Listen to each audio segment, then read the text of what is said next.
ñun ñii ñëpp moom la ñuy ñaan ñu bàyyi ko mu ñibbi ci këram. wax naa ko l'autre jour je le répète encore Pape Alé est un combattant de l'injustice loolu la ma sa xeex parce que combat bi des médias am ñu tëj ko tëjaat ko Pape Alé a toujours été là pour nous donc loolu la ñuy ñaan ñu bàyyi ko mu ñibbi ci këram ñibbi ci ay mbokkam donc moom la ñuy ñaan te am yaakaar ne xëy na balaa ñu fay toogaat beneen vendredi ñu defaat Ndoumbelane dina fekk Pape Alé Niang toog këram duñu seetaan dañuy dem ci beneen point bi le cumul des mandats bi nga xamante ne gis nañu la sortie bi nga xam ne Birame Souleye Diop def na ko ci wàllu cumul des mandats ak li nga xamante ne moom la ci yëkkati Bassirou ngeen bokk coalition Yewwi Askan Wi moom mu nekk Pastef ngeen nekk Taxawu Dakar sortie Birame Souleye Diop bi naka nga ko jàngatee. waaw Fatou Abdou xam nga man d'abord sur le principe je fais partie de ceux qui pensent que les fonctions de député et de maire sont compatibles ça c'est ma position de tous les jours parce que gëm naa ni le maire li muy confronté au quotidien il fait partie des mieux placés pour porter les préoccupations de sa population à l'hémicycle donc c'est mooy sama position de principe maintenant sur la sortie de Birame Souleye à sa place je n'aurais pas agi ainsi parce que jàpp naa ni kat bu dee dama bokk ci formation politique am kilifa googu kat am fu ko ñëpp di xool mu am engagement boo xam ne jëloon na ko donte d'accord naa ak moom nee na kat loi terewu ko texte terewu ko mais dama bokk ci ñi gëm ni politique ak valeur ñooy ànd te ci valeur yooyu bi ma ci gën a fonk nag mooy kaddu parce que Serigne Abdou Lahad Mbacké mbaax mi daf doon wax ni góor dëgg boo ko bëggee xam kaddu démbam day méngoog jëfi tayam donc su ma amee kilifa ci politique mu jël benn engagement bi kat te ba mu ko jëlee contre ma ko tey bu may réagir ci kanamu askan wi dinaa am neneen nu may doon waxe donc su ma toogoon ci place Birame Souleye mais wax na ko parce que nee na aucune loi ne l'interdit en France mën nañ ko fa wax mais au Sénégal oui wax naa man li ma gëm ci fonk cumul boobu pour man amul problème loi terewu ko effectivement parce que au Sénégal ba fii ñu toll amul loi bu interdire cumul de mandat loolu mooy li nga xam ne man moom laa gis moom it préciser na ni seen texte parti terewu ko mais dafa am lu mu waxoon bi ñu faloo ba pare mooy dafa taxawoon Sénégal yi ne man kat dama contrôle cumul te dinaa ko def le moment opportun su ma doon place Birame Souleye laa toog bu may waxaat ak sénégalais yi damay confirmer waat loolu au lieu de s'attaquer aux réseaux sociaux parce que réseaux sociaux yi tey fi ñu toll ci réew mi am nañu rôle bu am solo boo xam ni ñi ngi koy am na rôle bu am solo patron kan Ousmane Sonko xam nga booy xam nga nit moom boo xamul xam nga xam-xam bi dafa mel ni bariwul dama ni la fonction député maire lu ma gëm la man lu mën a am la bokkuma si ñi ko contre wax am na solo waaye ubbi nopp bi da ciy baax wax aussi xam li ngay wax daf cee baax donc cumul boobu man bokkuma si ñu ko contre et man jàpp naa ne Sénégal warul interdire fonction député maire ñu waruñu ko fay jëlee loolu mooy li ma gëm mais sur posture bi mu am laa ne bu ma newoon ci place Birame Souleye du ma aborder noonu question bi parce que tey réseaux sociaux yi au Sénégal am na rôle bu am solo bu ñu fi am te nag bu fekkee ñun dafa am fu ñu féete di woote rupture di wax sénégalais yi kat doxalin bu bees wax sénégalais yi réseaux sociaux yi am na place tey boo ñëwee taxaw kat attaqué sénégalais yi di nga peut-être tooñ sa bopp tooñ fa nga bokk donte ña nga bokkal xañ na xalaatewu ña nga xalaat donc ma jàpp ni peut-être erreur de communication la Birame Souleye def et am naa yaakaar ni ëllëg su doon aborder waat cette question du ko aborder ni mu ko aborder la fois passée. peut-être dina ko rectifier noo ko jàngatee il s'en prend aux réseaux sociaux et puis xam le ne personne mënu ko wax li muy def moom mooy choisir le moment venu alors que moom bokk na ci ñu prôné woon que cumul des mandats bokkul ci li ñu war a def. man nit ma yare sama papa dafa am ñaar yoo xam ne moom la ma jàngal mooy que bul am jafe-jafe nit ba ñu ñëw la yaa tooñ beneen bi aussi mooy bu ñu tegoon paaka sa put sax dëgg na nga koy wax te li ma gëm ba gëm ko mooy diggee bor la de ñàkk ko wéye aussi wor la waxtaan wa dëgg sa la moi je suis contre principe bu cumul de mandat quoi que loolu moom parce que nekk maire nekk député c'est pas incompatible comme ni nga ko waxee d'accord mais comme ñoom dañ ne woon carrément cumul de mandat dañ koy tere dañ koy xeex moi j'aurais préféré que Birame Souleye mu jël ay responsabilités par rapport à cela dëgg moom nag bu jotee moom nañ ko wax même bu méttee nañ ko wax yéen cette question musu leen ci wax. non ñun réglé nañ problème mu cumul de mandat. vous l'avez réglé comment. ñun c'est quoi votre position au sein de la coalition. ñun duñu ay politiciens professionnels ñun li ñu gëm ba gëm ko mooy méritocratie et li ñu gëm ba gëm ko aussi mooy que nul n'est indispensable mooy que tey li nga nekk di def keneen ku nekk sa wet ëppale ay compétences ëppale taxawaay mën na ko def donc ñun cumul de mandat moom wax dëgg fa yàlla nekkul suñu problème li ma gëm ba gëm ko mooy gor ca wax ja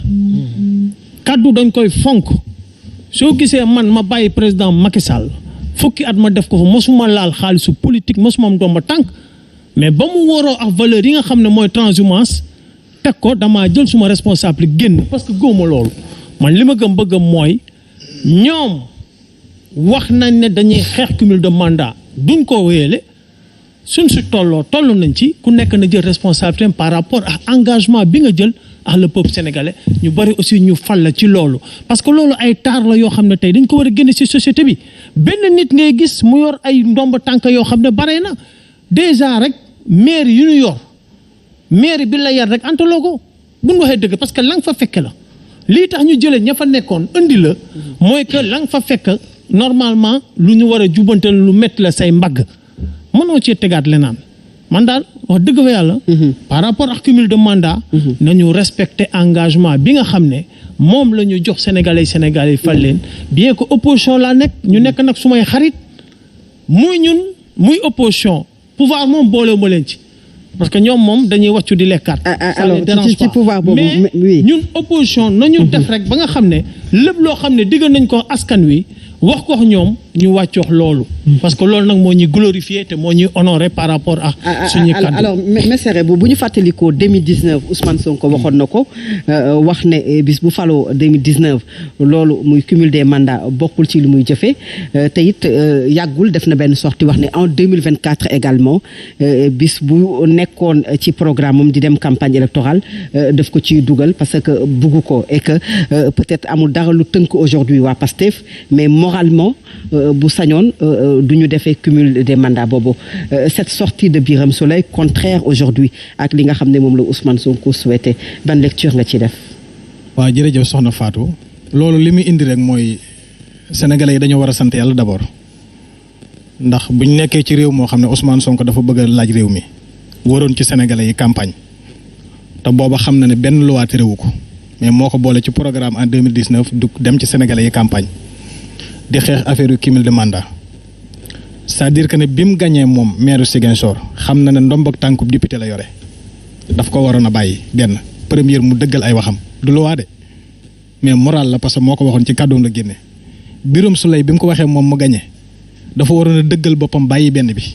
du loi parce que bi mu koy wax du loi mais dafa war a dëggal boppam sàmm kàddoom beneen maire bi ci des tur bi laay fàtte ñett lañ ñoom ñëpp Alioune Badara Beye dafa taxaw moom fëgg dëndam moom ne du ko bàyyi te pourtant ñoom ci seen programme la nekk ñu wër sénégalais yi campagne ko ne dañ koy def demaguñ fenn joxaguñ leen pouvoir lañ wàcc woon lépp ñu di ko lekkaat loolu li mu indi mooy manque expérience ci politique parce que ñoom bi ñu ñëwee ci géewu politique bi dañ ko teg alxuraan wala bible. waaw mais Birame Souleye la ñu dégg mais Ousmane Sonko li mu nekkoon jógee gu ci. waaw may ma daal wax na ko aujourd'hui moom moralement tënk na ko ba tax na cumul des mandats bokkul ci xemmemteefam. mais aujourd'hui on parle de Birame Souleye bi def sortie ne kenn du ko dicté li nga xamante ne moom lay def. au lieu que muy génn di attaquer sénégalais ci réseaux sociaux yi dafa waroon taxaw rek dëggal boppam li mu wax parce que moo ko waxal boppam kenn posé wu ko ci moo ko waxal bopp te xam na loolu du loi c'est-à-dire que li ma lay wax moom ci manque expérience ci politique ñoom bi ñu ñëwee dañ ko teg alxuraan wala bible jàpp ne lii bu xasee am rek dara war ko din te politique contexte la. contexte bi ngay wax li ngay wax yow miy wut li ngay wax du dëgg. ki ci am expérience mooy ki ci jot ba pare. donc noonu la ñu war a jàppee politique daal que ne li ngay wax ni amul njariñ. lii mu wax nii. Ousmane Sonko li mu waxoon ci système bi. dafa xëy contexte ñëw mu delloo ko ci intercoalition wala ak yow bi mu koy d'accord contexte moo ko booleeg Abdoulaye Wade dafa taxaw télé xas Karim Wade ne du laal appelam risité ko dafa xëy ànd ak moom ci coalition contexte moo leen boole ñoom ñaar gis nga lii ñuy wane nii dafay wane seen faiblesse ne buñ demoon ba jot ci réew mi yàlla bu mu am buñ demoon ba jot ci pouvoir bi ñoom lu gën a yées que lii ñu fay installé moo fi nekk parce que lii dañ ko xeexoon ci moral ñoo yëkkati seen kàddu dem campagne du loi parce que ba ñuy dem xam nañ ne du loi mais toog bëgg ko installé ci kanamu Sénégalais yi di ci siguñu te joxaguñ la pouvoir li ñu bañ a régime rek desaan ñoom loolu la ñuy def di voilà. Alors Abbas est-ce que nekkul ne morale politique bi aujourd'hui moom moo nekk ci rude épreuve. xam nga cumul des mandats. mënuñu ko tënk ci morale politique. mais man dama jàpp ni que ni 2 fonctions moo am une fonction nominative ou bien une fonction élective bu ñuy wax dañuy wax ci li nga xam ne moom la charte réew mi maye li charte réew mi maye mooy mënoo nekk ministre nekk député mënul nekk parce que tu es dans l'exécutif et tu peux pas être dans le législatif loolu la contexte politique wax loolu moo nekk en vigueur au Sénégal mais nekk maire nekk député du luñ fi tere ku mu neex na nga ko def. mais lu tax ñu ko doon wax sénégalais politique lu tax ñu ko doon wax kon. dëggoo li ma la wax sëñ bi man damay wax ci xam-xam ak ci contexte ak texte laa lay wax nekkuma dans des positionnements politiques loolu yow la engagé loolu yow la engagé dama ni ku mu neex ci position boo nekkee ci opposition wala nga nekk ci pouvoir nga exercer ko en fonction de yow li nga bëgg et en fonction de tes aspirations mais aujourd'hui je dis que c'est pas interdit par la loi te loi bi tant que modifié wuñu ko à l'Assemblée nationale mu nekk soit loo xamante ni dañ ko inscrire dans notre constitution c'est bien faisable li ci des nag na ko politiciens yi régler seen bopp dugguma ci débat boobu mais li ma bëgg a wax mooy amul différence ci nit bëgg a nekk maire nekk député alors li ñu interdire mooy nit nekk ministre bëgg a nekk député loolu la ñu interdire te loolu gisuma ko def bu ngeen seetloo bi ñu installé 14e législature bi ça a été un débat mais qu'on a ignoré bi opposition bi taxawee dama fa nekkoon moo tax may wax ni na ministre yi jógee seen siège ñu rejoindre démissionné mais suivre ñu leen ci débat boobu loolu nag am na c'était Abdoulaye Daouda Diallo Abdoulaye Sow li ma mën a wax mooy le constat moo di les fonctions électives ne sont pas cumulables aux fonctions. C'est clair Abbas mais la République aussi elle est morale c'est-à-dire aujourd'hui kaddu boo xam ne wax nga ko xam nga morale politique morale politique Sénégal du ma ko juger kenn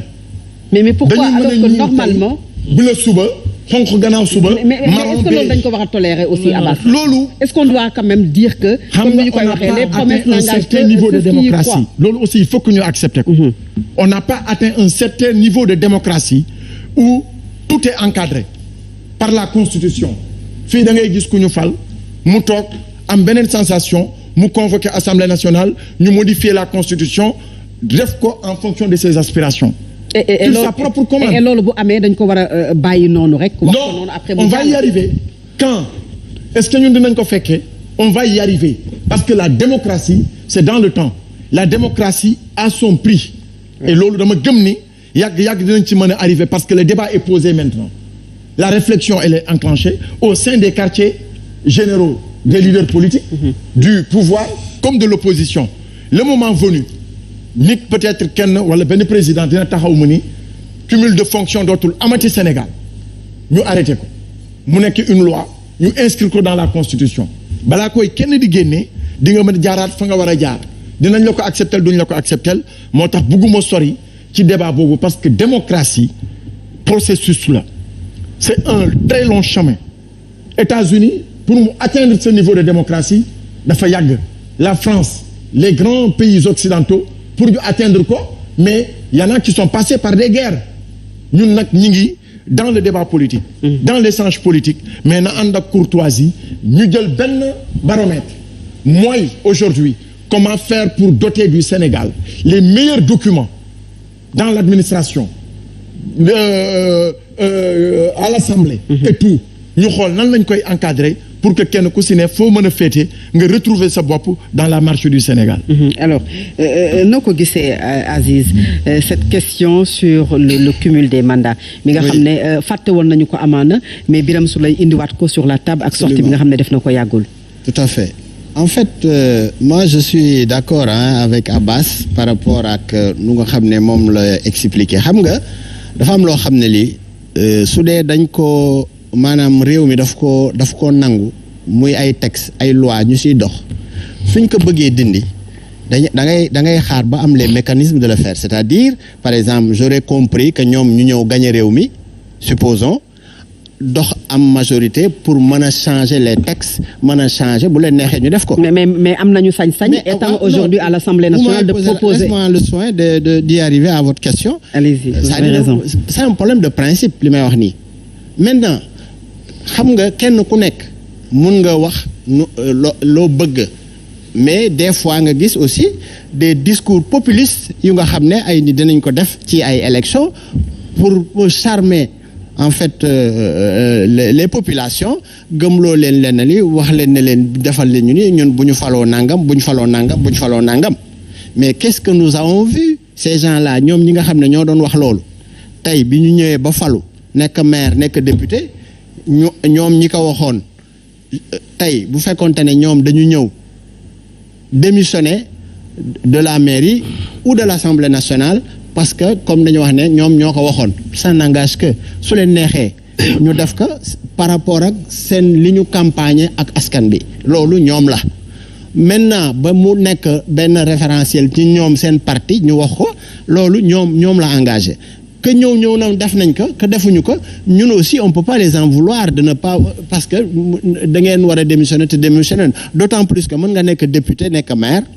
mën nga nekk président de conseil départemental nekk maire nekk plutôt député mais am na yoo xam ne c'est incompatible comme ni ko Abbas waxee mënoo nekk ministre nekk député mënoo nekk ministre nekk président de conseil am na yu valable mais yooyu yëpp xam nga réew moo gis en démocratie et moi je vous dis niveau de démocratie bi ñu am au Sénégal buñ ko xeeb parce que gis nga réew mi dafa am lu nga xam ne yàlla may nañu ko mooy démocratie bi quel que soit problème yi ñu mën a wax nous avons une démocratie bu nga xam ne ñëpp teg nañ ci seen bët parce que réew boo gis nag dëkk boo gis fu mënti doon ci àdduna amul dara lu nga xam ne doomu aadama dina koy def mu nekk une perfection à 100%. C'est impossible parce que la perfection n'est pas de l'ordre de l'humain mais il faut ngeen comprendre une chose pays bi dafa am des règles ak ay droits yu nga xam ne nit kenn ku nekk am nga ko bu ñuy organiser dara fii ci réew mi man je n'ai rien contre les opposants parce que ñun aussi jaar nañ ci opposition suba dañ fiy jógee éventuellement ñeneen a fiy ñëwaat ainsi de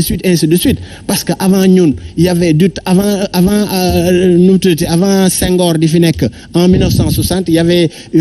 amaguñu woon indépendance Senghor ñëw teg ay jalons teg li mu teg ba fi mu egsi il est parti Abdou Diouf ñëw def li muy def am lu mu teg jóge fi dem Abdoulaye Wade est venu am lu mu teg am lu mu def jóge fi dem aujourd'hui c'est Macky Sall mu ñëw di teg ay jéego il va continuer de le faire bu fi jógee keneen ku ñëwaat continuer di def leneen ainsi de suite c'est la marche du pays qui est important mais boo nekkee aussi di opposé wu man su ma gisee lu ma war a féliciter ci opposition bi man je le dis en toute honnêteté lors de la pandémie quand le président de la République a fait un appel à l'ensemble de la classe politique, la société civile, la classe maraboutique, toutes les couches sociales du pays, pour que ñu ànd penco waxtaan def ñoom ñëpp et j'ai été agréablement content quand j'ai vu que tous les leaders de l'opposition, les irréductibles, plus irréductibles, ñëw oui, c'est le président de la République. Mais c'est ça le Sénégal. Parce qu'en ce moment-là, nous étions agressés par un ennemi invisible, en l'occurrence le coronavirus. Mais cordon de solidarité boobu ñu defoon derrière le président de la République bu ay problème assez loo xam ne dafay indi la war a soxal dëkk bi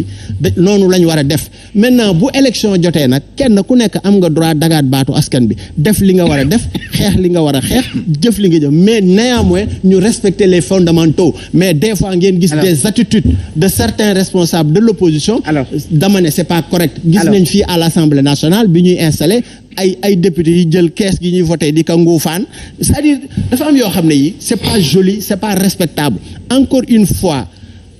nous sommes une démocratie d'ailleurs bu ñuy wax di citer les États-Unis di citer